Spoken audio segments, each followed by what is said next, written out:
Samantala, seryoso raw na pinag-iisipan ni Congressman Manny Pacquiao ang pagtakbo sa mas mataas na posisyon sa 2016 elections. Umaksyon si Cheryl Cosim, exclusive. Mas naigagalaw na raw ni Congressman Manny Pacquiao ang kanang balikat niya na napuruhan sa laban nila ni Floyd Mayweather Jr. noong Mayo.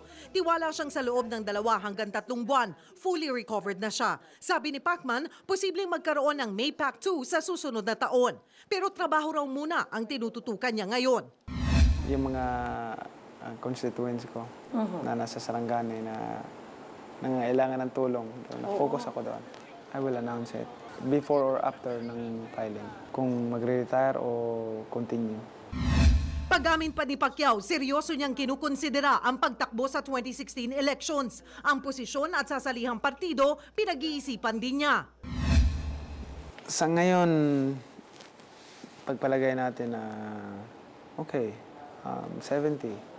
Kung may iniisip man ako na higher position,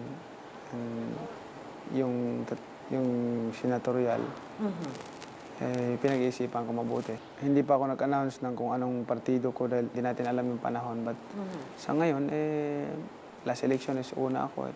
Una pa rin.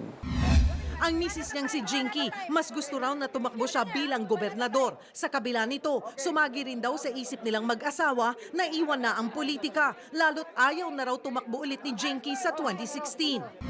Parang sabi niya, enough na siguro yung natulong ko. Pero sabi ko, sinong tutulong sa mga tao ng matapat talaga? Aminado naman si Pacquiao na sa 2 termino niya bilang kongresista, hindi pa gawa ng batas ang naging prioridad niya. Yung pagbibigay ko ng house and lot sa mga pamilya na walang bahay, na sarili kong pera ang ginagamit, na libre, wala silang babayaran. Sa huli, may iniwang mensahe si Pacquiao sa mga kapwa niya mambabatas na nagsusulong ng Bangsamoro Basic Law.